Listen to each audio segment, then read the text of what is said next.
Bonjour. Bonjour. Donc tu es kiné du sport Oui. et donc là en fait on est sur un stage un CQH tourné sur le canoë-kayak et donc on avait envie de te questionner sur la question des transferts. Donc à quoi il faut faire attention? Du coup, au niveau des transferts, il faut faire attention à l'aspect cutané en fait, c'est-à-dire qu'on a des gens qui n'ont pas forcément de sensibilité et ils sont dans un milieu humide, donc il faut vraiment être vigilant sur les frottements et de ne pas se laisser tomber parce que le fait de descendre du fauteuil pour aller au sol, des fois ils ont tendance à se laisser un petit peu tomber et ils peuvent un petit peu s'abîmer à ce niveau-là, enfin au niveau des fesses. Et également, il faut toujours penser dans un transfert à la position de départ et où on veut aller et donc la manière dont ça va se faire. Ok, comment l'aborder de ton point de vue quand moi je suis éducateur et quel conseil tu me donnerais dans la façon de travailler avec la personne en situation de handicap? Et ben, en fait, il faut toujours leur demander ce qu'ils attendent de nous. C'est-à-dire qu'il y a des gens qui vont être complètement autonomes, qui vont tout faire tout seuls.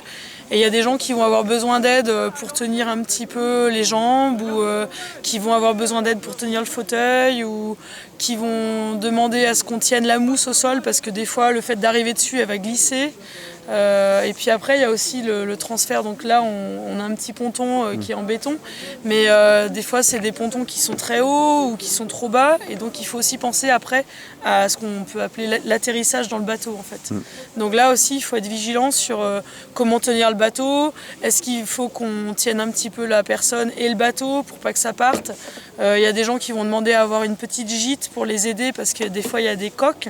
Donc, il faut aussi que le bassin passe au niveau de la coque. Donc toujours être vigilant au frottement et à ce qu'on veut vraiment comme position à l'arrivée en fait. Ok, donc dernière question, quelles sont les erreurs à ne pas commettre? Dans l'idéal de porter le moins possible les gens parce qu'on risque de leur faire mal, nous de nous faire mal en les portant et eux de leur faire mal.